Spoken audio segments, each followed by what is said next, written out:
Olá, pessoal. Estamos aqui começando mais um podcast. E hoje eu tenho o prazer de receber Denison Padilha Filho, que é escritor ficcionista e um grande amigo. E nós vamos bater um papo aqui sobre literatura, sobre arte e sobre inteligência artificial. Bem-vindo, Denison. Obrigado, Naline, pelo convite. Satisfação é minha, toda minha. Acho que teremos muitas contribuições aí, Denison. Eu que sou da área do audiovisual e cinema e você da literatura. Eu queria muito começar por essas duas linguagens, né, que dialogam muito. A gente vê muitas obras do cinema adaptadas da literatura. São duas linguagens artísticas distintas, mas que dialogam. A história está aí para nos provar isso, né? Muita adaptação literária para cinema, coisa e tal.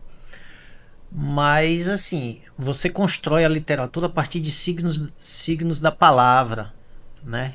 Da palavra escrita, se amparando até na oralidade, para você tornar o texto mais natural.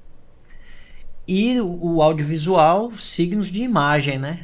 Se a gente for recuar na história e for lá para os irmãos Lumière, a gente vai ver que eles, assim, a gente sabe que eles não criaram um cinema pensando assim, pô, eu vou fazer uma adaptação, que isso aqui vai ser para amparar ou para tirar a literatura da treva, do ostracismo, e a gente precisa criar imagem para a literatura. Não é isso, né? Isso veio com o tempo, né? E é por isso que hoje as duas linguagens artísticas, literatura e cinema, a gente pode dizer que elas dialogam, elas são assim, caminham juntas e tal. Mas uma, na verdade, não depende da outra. A gente precisa entender isso, né? A gente precisa entender. Eu sou assim, alvo de alguns elogios que não, nem sempre assim, para mim não soa muito como elogio. Existem outros elogios que fazem ao meu trabalho, mas assim, tem elogio que fala, isso aqui daria um filme, isso aqui daria um filme. Poxa, ele não é bom porque daria um filme, ele é bom, o livro é bom porque é bom, entendeu? Porque ele tem um texto, o texto está trabalhado, está lapidado, o texto está veloz, tá límpido, né? E tocante também, porque as emoções que a gente busca, as inquietações que a gente busca no leitor ou no público de modo geral, a gente busca essas emoções que a gente busca escavar, não é necessariamente ou diretamente pela história que a gente conta, e sim pela forma como, pela dimensão estética que você conseguiu alcançar naquela sua obra, né? E isso difere de cinema para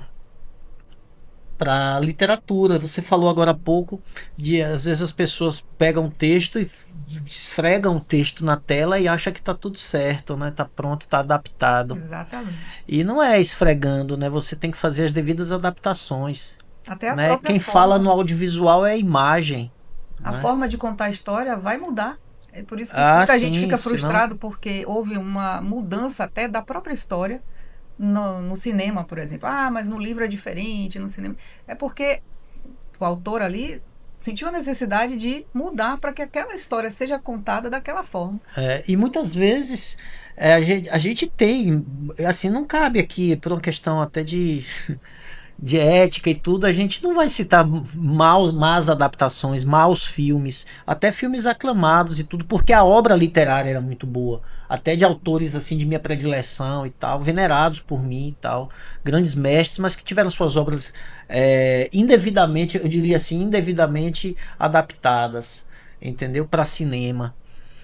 E assim, falou, não, o livro de fulano é bom, virou até filme, isso não quer dizer nada, absolutamente nada, porque o sujeito pode ter feito uma péssima adaptação e ele não está percebendo que o bom que tá ali, o bom do livro, daquele determinado livro, é um texto forte, né? E que em tela ficaria muito chato, ficaria muito chato. Exato. Ou para virar um grande filme teria que ser um trabalho muito difícil, não aquilo que a gente viu, né? Uhum. Um trabalho árduo de, eu diria de tradução mesmo, né? Entre duas semioses, assim, entre a palavra e a imagem. Isso é um trabalho para uma vida inteira, né? É um trabalhinho, né? Fazer isso. E quando não há esse trabalho, então fica um mau livro, um mau filme, né? Exato. Mas assim, vamos falar dos bons filmes, dos bons livros, assim, é só um exemplo assim que assim o céu não é tão perto, Uhum. né? Nessa coisa de adaptação. Mas eu também não tenho muita autoridade para falar, a não ser como de adaptação, a não ser como um pesquisador que relapso que eu fui e larguei meu mestrado, quer dizer, concluí meu mestrado, não tive doutorado, me acovardei de fazer e como espectador de cinema, né? Mas eu não sou um adaptador, tal, eu sou escritor de literatura, né? E Meu aí, ofício é a palavra. aproveitando seus anos aí de dedicação à literatura, fala um pouquinho da importância da literatura nas nossas vidas. Não tem nenhuma. Não tem nenhuma importância. A literatura não tem nenhuma Eu importância. vou te dizer que para mim é vital. Não, é claro que eu vou destrinchar, vou desarmar essa brincadeira e, na verdade, se a literatura não tem nenhuma importância, assim como nenhuma arte tem importância, mas isso é partindo do pressuposto do utilitarismo, né? Isso é muito enfadonho, assim, você chamar um artista para falar, eu não estou dizendo que foi enfadonho, mas assim, as pessoas buscarem é, é, na sua obra um porquê, assim, por que que eu devo ler esse livro, Uhum. etc. O que é que esse livro, qual é a mensagem dele? Grandes obras não trazem essa mensagem direta, né? As maiores não trazem essa mensagem direta. Elas trazem só o poder da contemplação mesmo, a sugestão de contemplação. É claro que tem uma história ali, você percebe alguma coisa e tal, mas não é o que a arte deve perseguir, esse é meu modo de ver. A arte não deve ter função, ela tem um papel, né, de inquietar, de assim, de analgesia, digamos, né? Inquietar, emocionar. E isso a longo prazo, você viver uma vida toda em contato com a arte, naturalmente você vai ser um sujeito melhor. Esse é meu pensamento. Mas não com essa coisa de função, né? A arte tem que ter uma função, eu tenho que, sabe? Isso me deixa um pouco entediado, assim, né? Sentar para escrever todo dia e achar que eu não estou deixando uma mensagem. Eu não quero, assim, na verdade, eu não quero passar a mensagem, eu quero passar sensações, né, Isso. para as pessoas Eu costumo com o que dizer eu aos meus escrevo, né? alunos que a arte ela não é didática, não tem que estar explicando o porquê, se está ali. Às vezes é algo indireto, né, de inspiração, como você falou. Uhum. Precisa tocar as pessoas porque liga com o seu contexto de vida, né? O seu espectro imaginativo e simbólico que você tem ao longo da vida. Então, você se conecta com aquela arte de outras formas. Não é exatamente, olha, esse livro ensina isso. Vai ensinar da mesma forma como o cinema, né? Toca Uhum. uns de um jeito, toca outros de outro. É. Então, vai muito por aí, né? Esse viés. Voltando à sua pergunta inicial, então ela é importante assim, né? A arte é importante, a literatura é importante assim. Mas a literatura também contribui para uma formação de pensar, né? De sua estrutura de pensar e até na vida, né? Então, você Sim. vai exercitando a sua maneira de pensar e é o que vai fazer a sua maneira de se comunicar com o mundo. Não, com certeza, mas assim, quando você adota aquilo ali como um suplemento mesmo, entendeu? Como não suplemento, como um complemento da sua vida, né? E se for visto como, deixa eu ler esse livro que estão falando aqui, e depois você fica perdido dentro de um turbilhão do cotidiano e não sabe o que ler porque você não está dentro daquele hábito. Então, assim, eu acho que primeiro você tem que querer muito, né, que a literatura faça parte da sua vida. A literatura, ela é consumida a partir da leitura, a partir é claro que vão falar, existem outros suportes, os suportes orais, etc, etc, mas a gente não pode estar pingando todo dia de recital em recital, de sarau em sarau, etc. Então, assim, é o livro que está ali com você naquela sua solitude diária, antes de ir dormir ou logo cedo e tal. Então, é nesse sentido que vai fazer bem, digamos assim, né? Vai fazer um bem a você nesse sentido. Ou quando você consome cinema também, em grandes proporções, em grandes doses, etc. Por quê? Porque você está tendo a oportunidade de ver uma obra artística que, na verdade, toda arte, quando ela está finalizada ali, uma peça artística, né, um livro, um filme, ou uma peça teatral, um quadro, ele quer ler você, quer ler o seu sentimento, né? É isso que a obra quer fazer de você, quer ser um reflexo, assim, um objeto de reflexo, né? Como é que é É seu isso. processo criativo na hora que você está. Como é que vem o livro, a ideia de um novo livro, né? Você já vem pensando, chega assim de repente? Como é que é seu processo de da ideia até a lapidação dessa Uhum. ideia, até virar uma obra literária? É um processo muito complexo, duradouro, cheio de etapa, cheio de camada e difícil de definir assim como é, porque muitas vezes nasce de uma frase, nasce de uma foto, nasce de uma situação vivida ou de uma fala que você escutou na estrada, no bar que você parou para fazer um lanche, tudo você ouve uma frase e aí aquilo pode nascer um conto. Essa é a centelha, né? Mas assim, o escritor Stephen King fala como teórico de literatura, não como ficcionista, e isso no livro dele fala, chama Sobre a Escrita, né? É um livro recomendável, assim, porque primeiro Eu li. ele mostra primeiro que a coisa não foi assim um mar de rosas para ele no início. Aham. Ele não nasceu bilionário como ele está. E ele começa a falar sobre o processo criativo dele, né? É um livro de teoria. E, ele fala que só os amadores é que ficam. que- Em outras palavras, ele diz só amadores depositam todas as fichas na inspiração. O profissional é Uhum. no trabalho. O profissional é aquele que levanta e trabalha. Vai trabalhar, entendeu? Levanta de manhã cedo e vai trabalhar. A inspiração já foi, você nem lembra. É difícil eu lembrar como é que nasceu um determinado conto meu. Eu sou contista na maioria são 27 anos eu tô fazendo agora em 2026. 27 anos de carreira literária, né? Minha estreia foi em 99. A maior parte dos meus livros é de contos. Eu sou um cara que perseguiu o conto. Então eu só tô falando isso assim para quem não me conhece entender. Porque que eu vou citar muito conto na conversa, né? Porque eu sou contista. A maior parte dos meus livros é de contos. E é um gênero que me desafia, é um gênero selvagem, indomável, desafiador. O conto contemporâneo mais ainda, ele não tem forma e ao mesmo tempo ele tem estruturas definidoras, e isso tudo me desafia. Pois bem, dito isso, a gente tem uma centelha inicial de inspiração e que muitas vezes lá ao longo do processo você esquece como é. Às vezes vem e fala, poxa, eu me lembro que eu escrevi um conto tal, do livro tal, assim, assim, assim, por causa disso. Aí daqui a pouco você esquece, porque naquele momento ele é importante, mas ele fica escondido, é como um alicerce de uma casa, né? Uhum. O alicerce tem que existir, mas ele não precisa estar ali à mostra. Então a centelha inicial ela não aparece assim. Tão claro, A né? gente não aparece, a gente esquece com o tempo, né? E às vezes vem de uma forma diferente, né?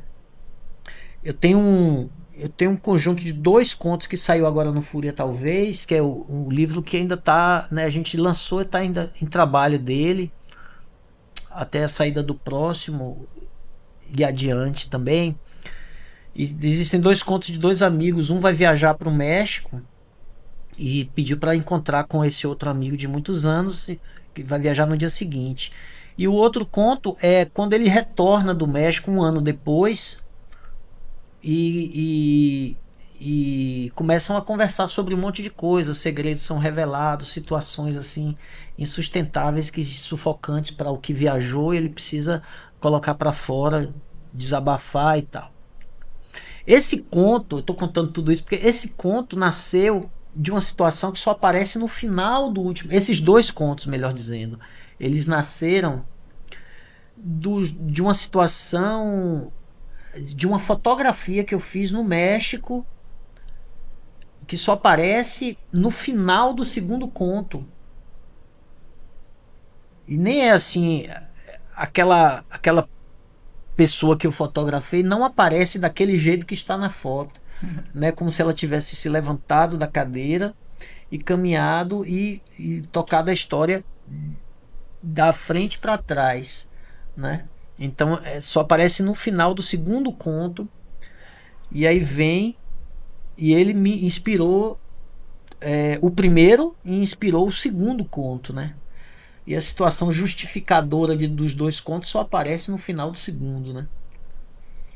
Esse é fácil de lembrar, né? Porque gerou dois contos, esse foi uma foto, essa centelha de inspiração. As outras realmente a gente esquece, né? Agora, processo criativo, como eu disse, não é só inspiração, né? Então, respondendo Sim. a você, aí depois vem muita coisa, vem como é a forma, como é que você vai fazer, como é que você vai apresentar aquilo, os personagens estão falando, ou é um narrador que está falando muito. Minha literatura é muito marcada por diálogo, né? Tem um escritor americano, norte-americano, Elmore Leonard, ele fala: ninguém conta melhor a história do que o próprio personagem, né? Então, às vezes, você bota dois personagens conversando e tudo mais se revela. E você não Exato. precisa, o narrador não precisa ficar com aquela coisa chata, né, descrevendo tudo, etc. Sabe? Ele não precisa, o narrador, eles estão ali. Aí daqui a pouco, algumas pontuações, algumas rubricas de narrador. E isso você mantém, né? Mas quem conta a história, quem vai começando a delatar todas as situações, as descrições, as atmosferas, etc., são os personagens, né? E isso quem vai determinar é o processo criativo, é o ofício do escritor que está ali vendo como é que, aonde cabe, onde conversou demais e saiu da conversa, daqui a pouco você vai ter que retomar, porque às vezes é uma conversa muito longa, etc., entre dois personagens, e por aí vai, né? Aí depois disso você tem a coisa assim, claro que não é agora vai começar isso porque terminou aquilo, Sim. né? Mas assim, é uma coisa que me chama muita atenção, que eu persigo muito, é essa coisa do texto fluido, né? Eu leio muito em voz alta o que eu estou escrevendo, e para perceber como é que tá, principalmente quando é diálogo, né? É uma dificuldade, assim, eu sempre falo isso nas conversas sobre literatura. Há uma dificuldade muito grande, e é chato mesmo, mas é como um remédio, né? É chato, é amargo, mas você tem que tomar. É a leitura de peça teatral. É um negócio que eu aprendi há um tempo, e eu tenho que ler peça teatral para saber fazer diálogo, né? Porque senão eu vou fazer um diálogo, eu vejo cada diálogo assim terrível, assim, eu fico, meu Deus do céu. Eu sou muito crítico, né? Eu tenho muito medo de passar vergonha com o que eu escrevo. Então eu fico sempre olhando assim, às vezes eu olho, não, meu Deus, eu nunca quero fazer isso que tá aqui, que eu acabei de ler e tal. E eu sinto que falta muito em alguns autores esse debruçar-se sobre a peça teatral, né? Sobre a leitura da peça teatral, para você aprender a fazer diálogo natural. Você tem que ver cada fala. Se o cara falaria isso, ele falaria isso e assim, E assim, dessa forma, é o que eu vejo em muitos né? filmes também, né? Ah, sim, com Os certeza. diálogos. Porque os roteiristas também não leem peça Isso, eu teatral. falo assim, gente, aí quando a gente fala assim, vê um filme e fala, esse texto, que texto ruim, ou então que texto bom tem aí, né, por trás dessa obra no cinema. E a gente, mas ninguém fala assim, gente, isso aí tá muito trabalho de escola, sabe? Você faz assim, Exatamente. aprendendo ainda, então, isso é muito importante que você falou. Não. E eu acho que o roteirista é uma profissão em ascensão no Brasil, né? Mas eu não tenho autoridade para ficar falando. Mas a gente sente, eu como espectador também sinto isso. Sinto, falei, Jesus, o que é isso que está acontecendo aqui, sabe?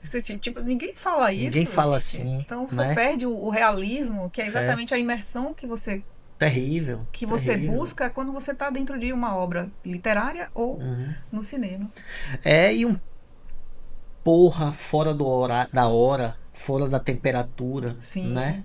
Sim, exato. Então é como você colocar uma pessoa suando no Polo Norte, completamente, né? assim. Então o cara dá um porra fora da hora, entendeu? No texto. A temperatura daquele palavrão não casa, entendeu? Com aquele contexto da conversa entre dois, assim, entre duas personagens, né? Então esse trabalho na literatura é um trabalho árduo, você perceber essa naturalidade e fora do diálogo também, você narrando ali também de uma forma que você se enxergue conversando com alguém, né? Se você a gente tem que ser, nós temos que ser escritores do nosso tempo, né? Do tempo presente.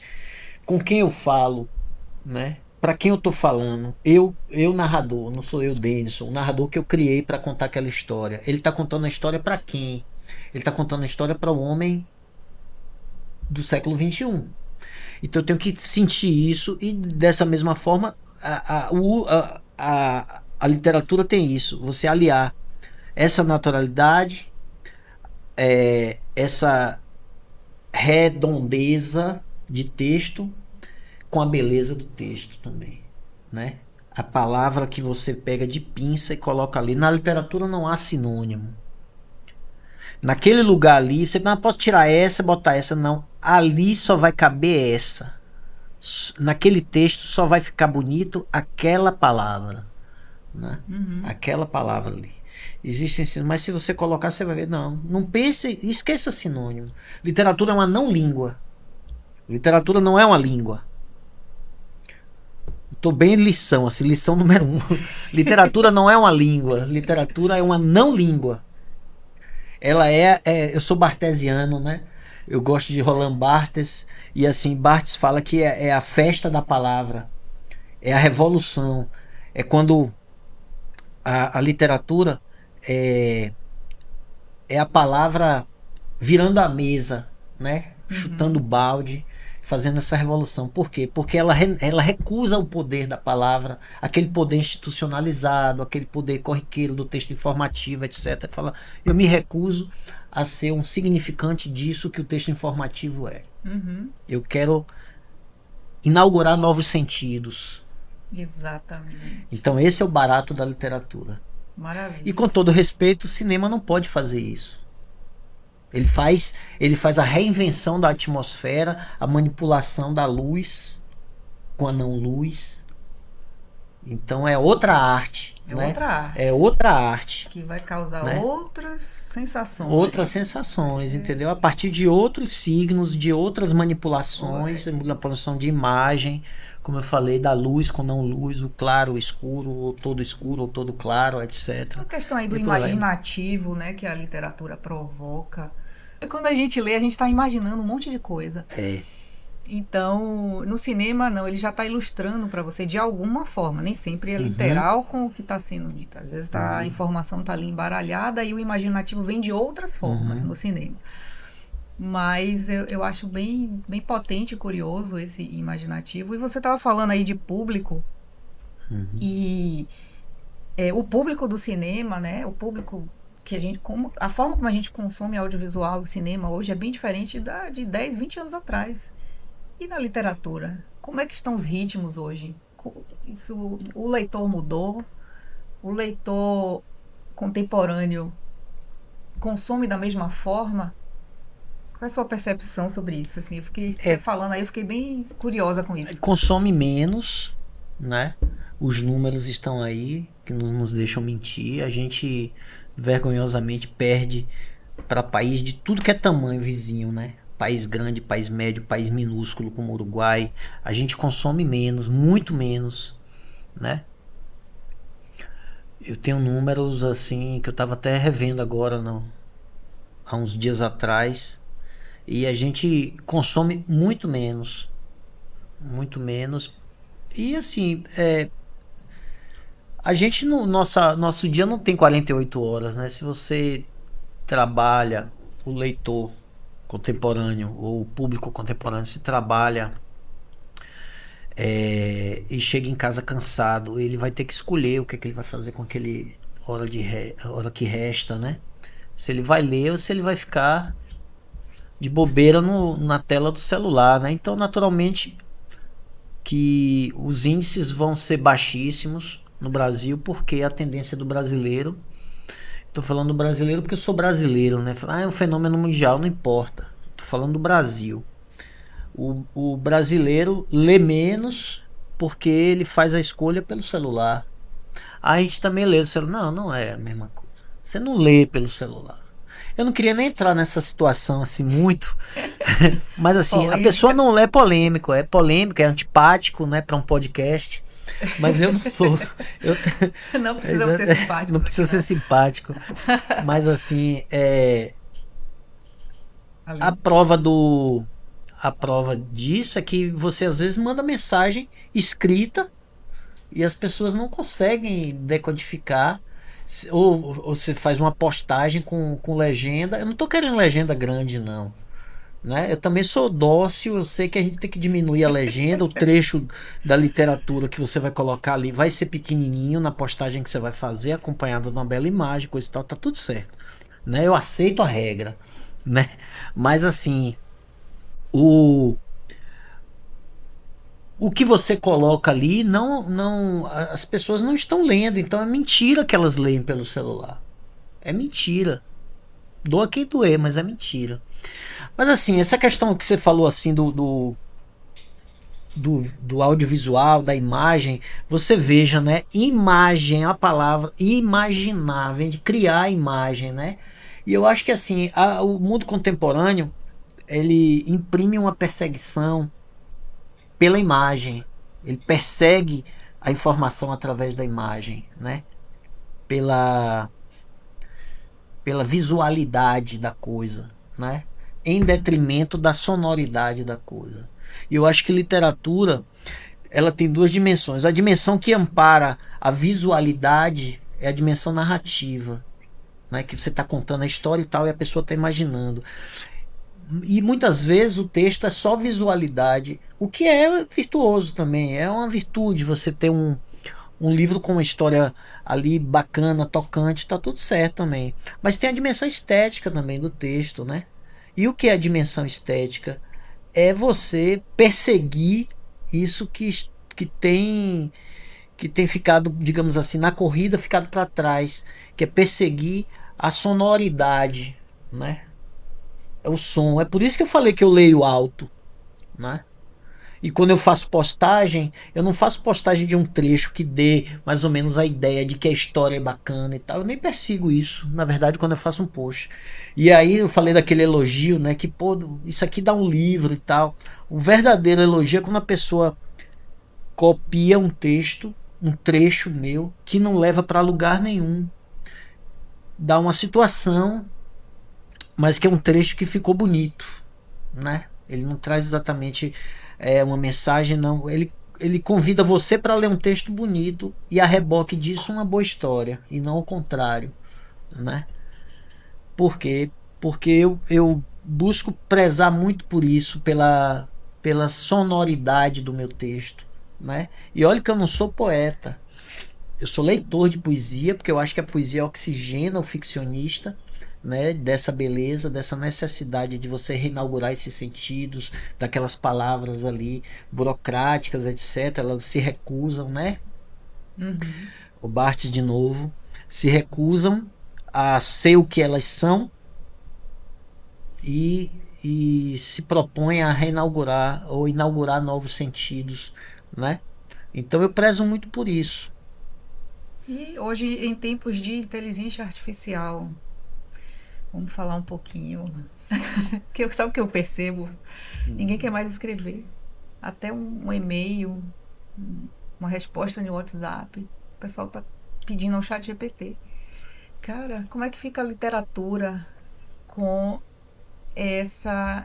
bom, eu tenho certeza que deve contribuir, né, em algumas questões mais rasas, vou dizer assim, mas será que a inteligência artificial vai chegar a essa profundidade estética de um belo texto literário? Porque eu ainda não vi isso acontecer. Ainda não. Não estou dizendo que não vai, mas eu... Vamos falar aí do artista e da ferramenta. Eu acho assim, a tendência... Eu não sou um usuário conto mais em nada de inteligência artificial, nem para criar muito menos para criar texto, né? Como eu não sei manipular imagem no computador, etc. Eu acho que eu criei para postagem de rede social uma imagem de inteligência artificial. E tem 1 ano e pouco isso. Depois não criei outra. E ficou até uma imagem boa, né? Para um leigo como eu, né? É isso, você falou uma coisa importantíssima.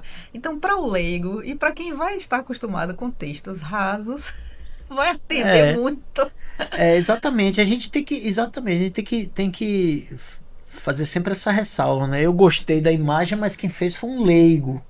Quem manipulou a inteligência artificial foi eu, um leigo em imagem, né? Não, mas assim, não falando da sua postagem em si, mas eu acho que a proposta daquilo era essa e tá tudo bem. Eu falo assim de forma geral mesmo, né? Então, Aham. esses conteúdos que estão emergindo, sem nenhum senso crítico, sem nenhuma referência de qualidade, vai acabar Eu vou caindo. falar sobre ajudar ou não na literatura, porque eu falei assim, porque eu tenho que dizer mais ou menos assim, o pouco tamanho que eu tenho de experiência, né, Uhum. para falar de inteligência artificial para literatura. Eu já abordei, esse assunto já foi há 2 anos atrás, eu estava numa mesa literária e isso foi perguntado mais ou menos, né, chamaram para esse lado e tal, e minha posição continua a mesma. E eu tentei alguns, não tentando para criação, mas assim vendo só como é que é e tal, o, o uso, né, o que é que ela pode criar. Eu tô enrolando aqui, mas eu vou falar sobre inteligência artificial para literatura. Eu acho assim, primeiro, de um modo geral, eu dou a frase forte, como eu falei assim, a literatura não serve para nada, e depois eu vou distensionando. Eu vou dar a frase forte assim. É muito bom que a inteligência artificial exista para a literatura para ensinar o escritor como não deve fazer, entendeu? Mais ou menos assim. Mas vamos lá. A inteligência, uma vez eu teve um camarada amigo meu que fez assim, olhe, pode ter certeza que vai surgir muito escritor com inteligência artificial. Aí eu falei, tá bom. E aí, como é que vai ser isso e tal? Aí ele decorda, ele falou assim, a gente mesmo pode criar aqui agora um texto, entendeu? Aí ele pegou, abriu o notebook e fez assim, quer ver, ó, aqui, ó. Isso já tem uns 2 anos. Quer ver, ó? Eu vou eu vou criar assim num estilo parecido. Diga aí um autor falou assim pra mim. Eu falei, inteligência, você não. Como é que você vai ser escritor que você não sabe nem. Quer dizer, sua pergunta à máquina, ao inteligência, ao chat GPT, sua pergunta é pobre. É um empobrecimento da pergunta que é fundamental para determinar a pobreza da resposta também. A pergunta é uma semente da resposta. Você, uma pergunta inteligente, ela semeia uma resposta inteligente, né? Se sua pergunta é pobre, então se seu prompt é escasso, é pobre, é sem referência, etc, sem repertório, como é que você vai ter? Então, assim, ele não sabia citar nenhum autor. Se falar, eu tenho um autor de minha predileção. Como é que você é escritor? E você não tem um escritor da sua predileção para citar, pô, eu queria escrever feito fulano, né? Então, assim, fica complicado. Você vai criar uma história? Vai. Você vai ficar encantado com que a inteligência artificial vai propor a você de história, de enredo? Talvez, talvez, porque você não quer pensar, porque você não tem tempo, acha que qualquer um faz isso e você deixa para ela fazer, né? Mas existem outros aspectos, que é aquele aspecto quem é que tem. Eu assim, eu não acredito que a gente, não eu e você, mas eu não acredito que a contemporaneidade está discutindo é, algo sobre arte. Isso, estamos tratando de arte. A arte, desde que o mundo é mundo, que ela precisa, claro, de renúncia, de trabalho, né, de dedicação àquele ofício, etc. Mas ela precisa de um sentimento que a rege, né? E a gente agora está recorrendo à máquina para fazer isso. Então é um negócio assim de pirar. A gente não está percebendo que a gente está querendo a inteligência artificial para fazer o que é o definidor da arte. Concordo. Que era o uso humano. O uso do sentimento humano para criar. Então é muito estranho isso. Só que a gente já está nesse turbilhão, a gente não percebe quão absurdo isso é, né?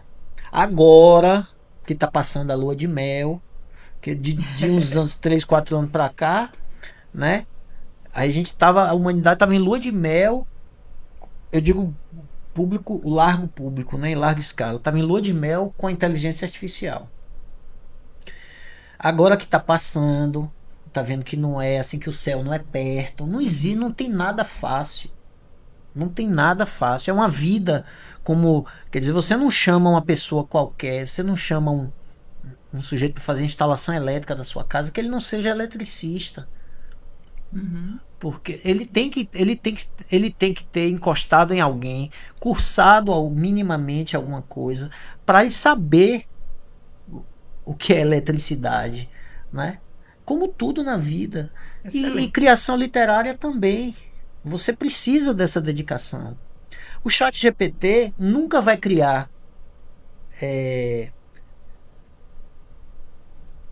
eu gosto sempre de citar alguns exemplos na literatura. No livro A Relíquia de essa de Queiroz, eu vou voltar aqui no tempo, na virada do 19 para o século 20. Ele escreveu A Relíquia e a contemplação de um cara vendo a mulher se arrumar sentada na beira da cama. E ele fala que ela tinha um cabelo negro e forte como a cauda de um corcel de guerra. Você acha que negro e forte como a cauda de um corcel de guerra? O ChatGPT, me desculpe, gente. Tem gente que ganha dinheiro com isso, dando aula, mas o ChatGPT nunca vai criar uma frase dessa. Sim. Não vai criar. Eu já tentei fazer poesia, por exemplo, via ChatGPT, já dei os inputs, já dei o estilo que eu queria e nunca ficou legal, nunca. Não vai, porque você falou depende daquela centelha, do motor. O motor do sentimento que você falou aí, por exemplo, na hora que eu vou escrever, é porque aquilo precisa sair de qualquer jeito, senão eu vou morrer. Entendeu? Então aquela poesia precisa sair e aí eu vou para a máquina? Não vai funcionar. Não, entendeu? Não vai ser de outra forma. Não vai, porque ela não vai sair. Não vai Isso sair. Que você quer que saia, não vai sair. Exatamente. Vai ficar ali. É espremer mesmo, sair do seu âmago. E tem um autor contemporâneo dos Estados Unidos, o Jeffrey Eugenides. Ele fez houve uma bela adaptação, aí estavam falando, virou filme de Sofia Coppola, As Virgens Suicidas. Filmaço, independente de ser um livraço, podia não ser um filmaço, mas foi um filmaço. E tem um trecho que o menino está observando a garota lá tomando banho de piscina, e ele cita aquele momento, aquela contemplação, ele através da cerca viva, né, de uma casa para outra, ele olhando pela cerca, a garota deitada na espreguiçadeira suando néctar. Você acha que o ChatGPT vai criar isso? Não. Pô, se você perguntar o que é suar néctar, veja o que ele vai responder. A inteligência artificial vai responder o que é suar néctar.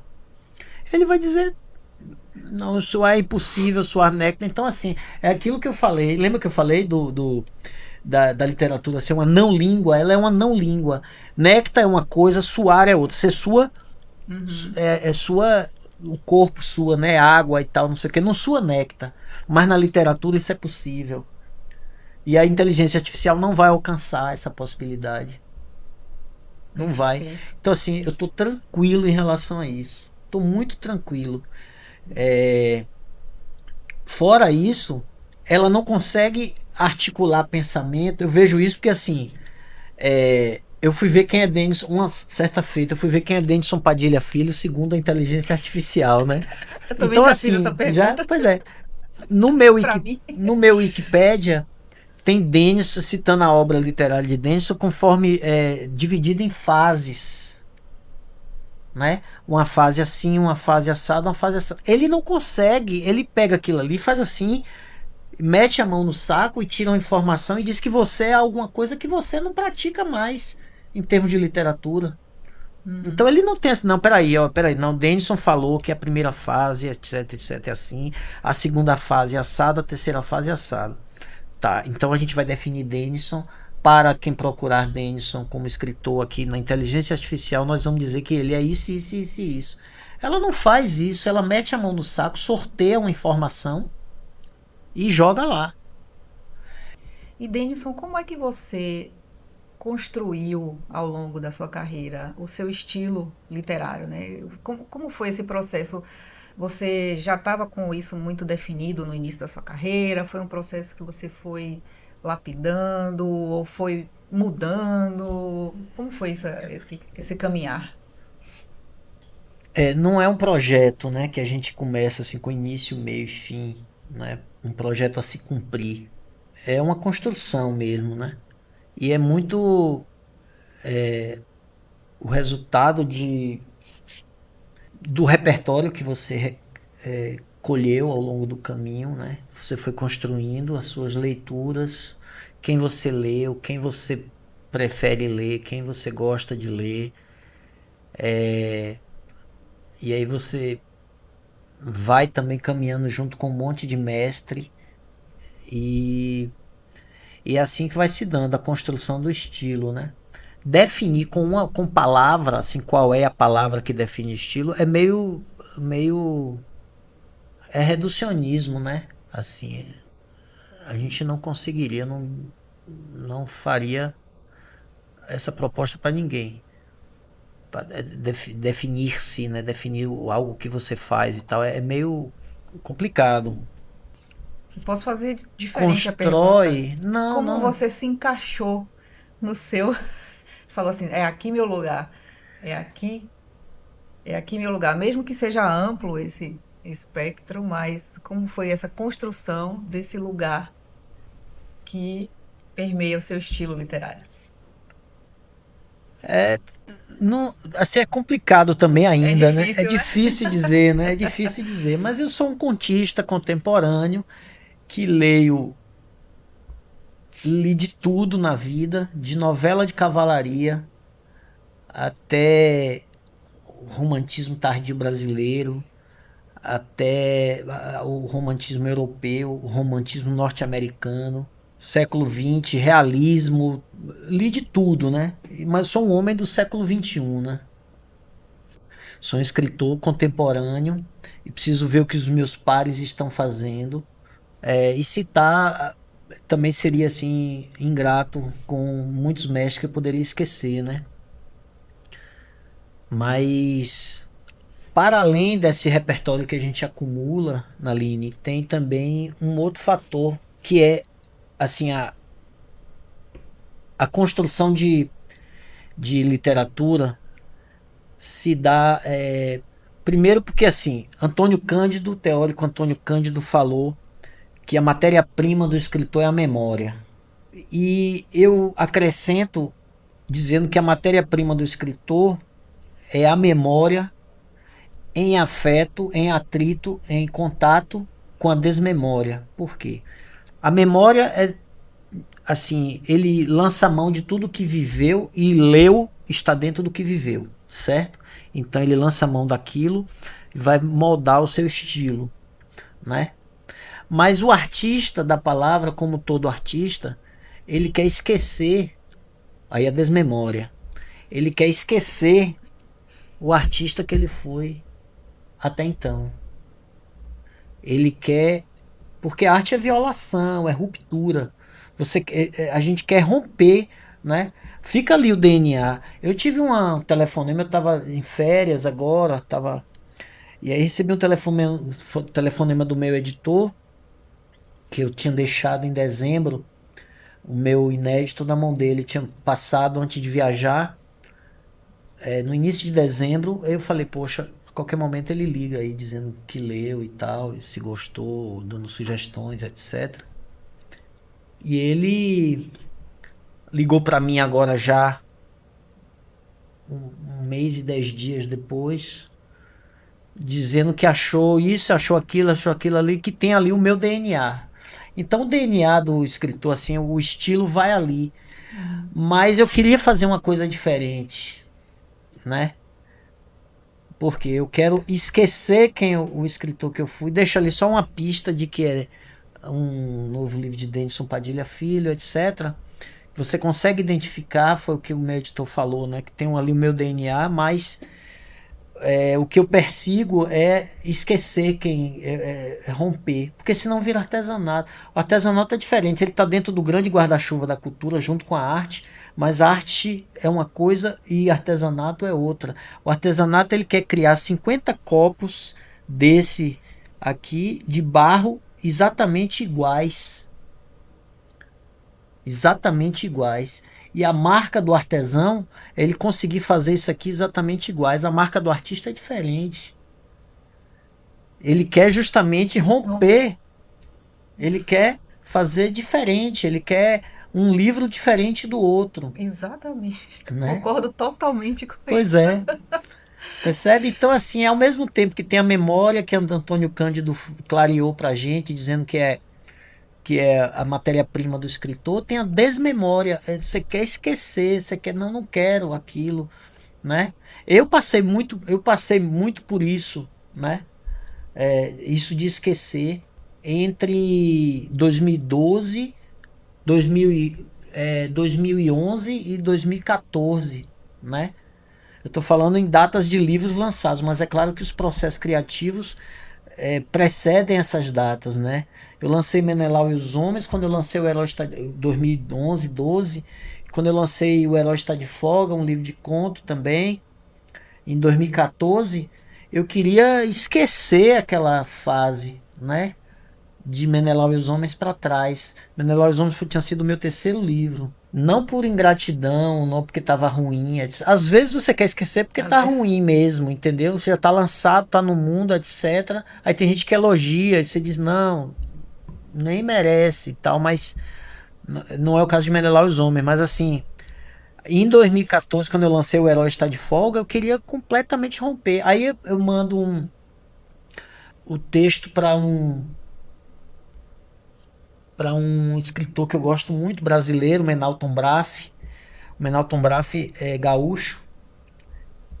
E ele identifica coisas que eu queria esquecer, ele identificou no Herói Está de Folga, nos contos, né? Percebe-se que para Denison o Brasil é um Brasil, não é o Brasil dos grandes centros. E o DNA tá ali, tá vendo? O DNA tá ali, exatamente, entendeu? Então o processo criativo se dá no ponto de vista desses ingredientes, é a memória que traz aquilo que você leu, aquilo que você viveu e também aquilo que você não quer mais, né? Aquela necessidade de esquecer, da desmemória. Por isso que eu falo que é um afeto, um atrito entre memória e desmemória. Também o artista, ele não quer produzir só, ele quer criar. Ele não, é vital para ele. Então, essa criação requer uma renovação. E mesmo que você deixe seu rastro de DNA ali, você precisa criar. Você não quer só produzir, né? No sentido utilitarista da palavra. Então, vai muito nesse ciclo. E já que você falou aí de suas obras, inclusive eu vou deixar o link na descrição para quem quiser adquirir, conhecer mais sobre todo o seu trabalho. Vou deixar na descrição. Mas vamos falar então, para ir para o bloco final das nossas perguntas, nosso bate-papo aqui. Quais são os desafios do escritor brasileiro hoje, né? Eu sei que não é um trabalho fácil. Imagino também a satisfação do que é, né, ter uma obra publicada nessa qualidade que você traz para a gente. Mas ninguém sabe dos bastidores, né? Quais são os desafios hoje? Desde da criação à distribuição desse trabalho. O desafio do escritor é se ater a escrever. É um grande desafio. Se ele se ocupar de escrever, já tá bom demais. E deixar de ansiedade, porque o editor, você oferece, assim, e com o tempo, tem muita, gente, é muita resposta negativa. A gente precisa ter carinho pelo não também, né? A gente tem, a gente tem, acumula muito não, muita resposta negativa ao longo da história. E você saber ouvir, você oferecer sabendo que sua obra não está pronta, ela precisa de muita, ela vai precisar de gente para dar muito pitaco ali, principalmente quando você entra no circuito. Agora mesmo encontrei entra no circuito de editora, né? A editora vai dar pitaco, vai dizer que isso que eu contei do telefonema, ele falou outras coisas, sugestões, a obra não estava pronta, ele me deu sugestões que eu já trabalhei, né, depois do telefonema. E isso acontece, isso é normal. É um desafio, manter-se humilde, né? Entender que é um processo lento, mas que não pode parar. Você precisa escrever. Não pode achar que a sua obra está pronta. Tem um negócio assim que é meio uma maldição assim. É, a gente achar que nossa obra é divina, que vai resolver o mundo e ela nasceu pronta. Aí chega Caetano e fala que o baiano não nasce, estreia. Aí acabou de acabar. Quando ele falou isso, quer dizer, o cara não estreia. Quer dizer, tudo que ele faz é brilhante, né? Aquilo é um espetáculo. Ali é a semente desse momento que a gente está vivendo de espetacularização. Né? Ele jogou aquela semente lá atrás. Olha aí o que deu. Então, o que acontece? Ter humildade, saber que a obra não nasce pronta, ela não é divina. Ela não é divina. Ela é divina como tudo é. Né? O cara sobe num poste para consertar o transformador. Agora mesmo tá cheio lá na avenida que eu moro, por causa do circuito do carnaval, um bocado de homem pendurado da Coelba fazendo. Aquilo é divino. A sua obra é divina nessa medida. Não é nada assim. Ela é importante como tudo é. Então vamos parar com isso, de achar que. Então, voltando à pergunta, qual é o desafio do ser humano, do escritor? É entender, entendeu? Que ele precisa ser humilde, escrever, ouvir sugestão, não ter medo do não ter medo do tá horrível, né? Não ter medo disso, dizer tá ruim, tá muito ruim. Não pode ter medo disso, né? E assim, o editor tem um papel importante nisso. Agora há pouco eu fui abordado em viagem. Um camarada falou: pô, nunca mais te vi e tal, não sei o que. Eu vou lançar um livro. Aí eu, pô, massa, parabéns, estou lançando um livro tá, pela Amazon. Ele tá pensando em como vai vender o livro. O resto, quem tá fazendo é ele. Ele escreve, ele faz a capa, ele diz que tá bom. Esse papel, quem dizer o livro tá ótimo, é ele mesmo que diz, né? Aí fica complicado. Quer dizer, ele faz tudo. Ele só não faz o da Amazon porque ele não consegue. Se não ele pudesse, ele seria um Amazon também, né? Então, assim, menos. Menos. Esse é o desafio. Menos. Seu papel é escrever. Deixa o editor decidir quando vai publicar, se pode publicar, se vale a pena publicar, né? Bom, eu estou partindo de um pressuposto de uma cadeia produtiva do livro que inclui irrevogavelmente o papel do editor. Não tem novidade nisso, não tem segredo, tá dito aqui. O editor é que dá os caminhos comerciais, né? E também ele tem um olho na arte e um olho no bolso, entendeu? Então ele faz qual é a arte que eu vou poder dizer assim, venha, eu vou adotar seu livro, eu vou bancar seu livro porque ele é negócio para mim, né? E é um negócio super difícil, que uma coisa é você dizer assim, eu vou escrever um livro sobre mineração. Aí tem um monte de gente que vai comprar esse livro, você sabe. Mas você perceber que a arte vai dar dinheiro a ele, então o papel é um faro muito aguçado, muito delicado, que deve ser respeitado, né? Eu trabalhei durante muito tempo com cadeia produtiva do livro, quando eu estava em órgão estatal, e falava sempre isso. Gente, é importante. Tem a cadeia produtiva do livro, não é a cadeia criativa. A cadeia criativa está dentro, mas não encerra ali, né? ela continua. Precisa respeitar, precisa acreditar, acatar, né? E entender a importância desses profissionais, né? Eu não tenho problema assim. Hoje eu já tenho tempo, eu estou desde 2016 com a mesma editora. Na verdade, eu estava e saí e voltei 2 anos depois. E estou muito feliz justamente porque essa relação, a relação de parceria, de companheirismo, de respeito, cada qual faz o seu, né? E de expectativa, né? Também. Eu não sei se você queria falar de distribuição também, né? A distribuição também é diferente, né? As editoras você encontra, claro que existem livrarias físicas, elas estão abarrotadas de livro, Que houve uma né? mudança de livrarias nos últimos anos, né? E muitas acabaram e Porque as editoras, as livrarias não físicas e as editoras estão vendendo nas suas plataformas, suas lojas virtuais, né? então isso mudou nos últimos tempos, né? É, Então, talvez você pudesse dar um panorama aí de como está hoje. mudou. Veja só, primeiro a gente teria que entender também o papel do livro, né, nesse cenário, né? Então, assim, há uma queda significativa de décadas para cá nas vendas. Aí fala assim, não, agora já aumenta, as vendas aumentaram, mas houve essa queda, né? Não é à toa que a Livraria Cultura saiu de cena e comprou a estante virtual. Uhum. Ela achou mais interessante ser dona de um conglomerado de livreiros do que ser o livreiro, né? E isso é um sintoma, né? Mas a gente precisa entender que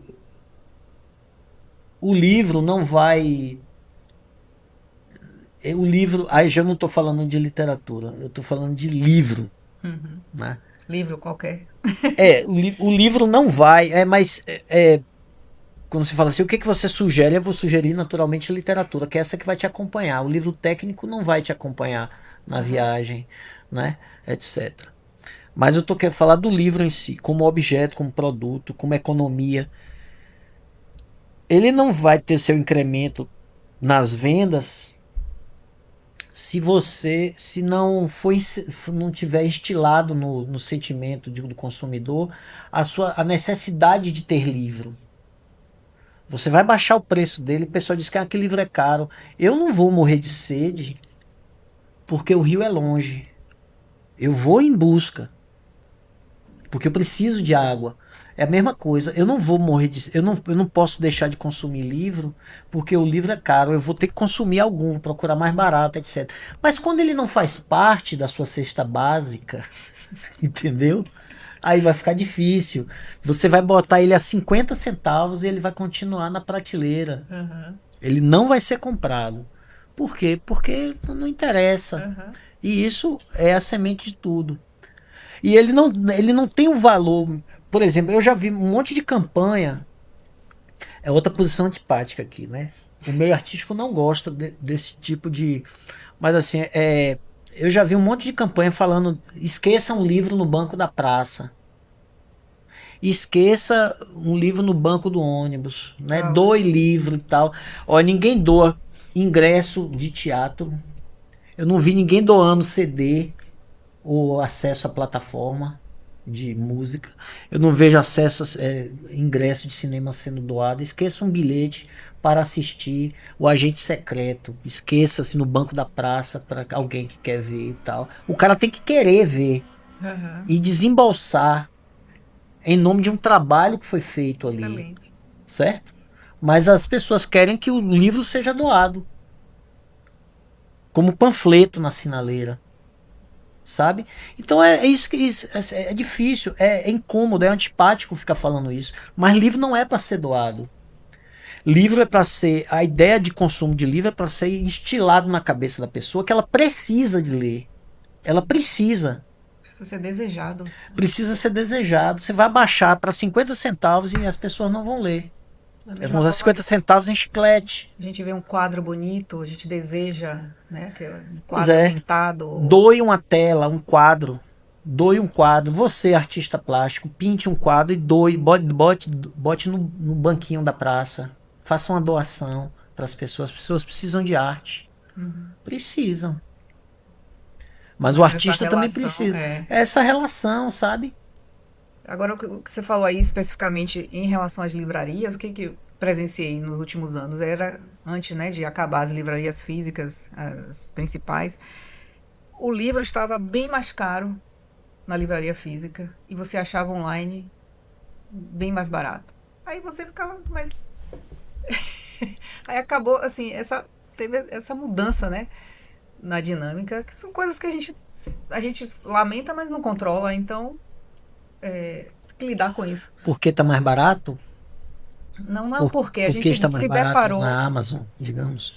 a gente se deparou com esse preço mais barato, então você ficava assim, por que eu vou comprar na física, né? Então acabou e morreram É, nesse modelo comercial, né?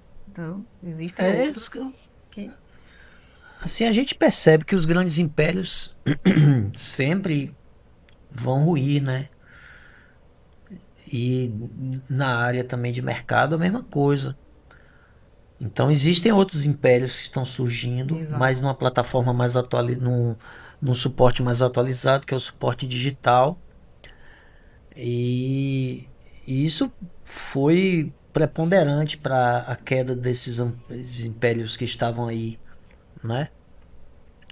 Quer dizer, você tem uma loja como a loja daquela livraria que tinha em Salvador, por exemplo, enorme dentro de um shopping center, uma loja com sobreloja, etc.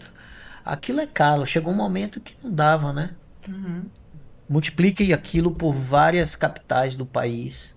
A chave do negócio é justamente você tocar, digamos assim, o coração, o imaginário popular de que o povo precisa do livro, colocar na cesta básica dele, né?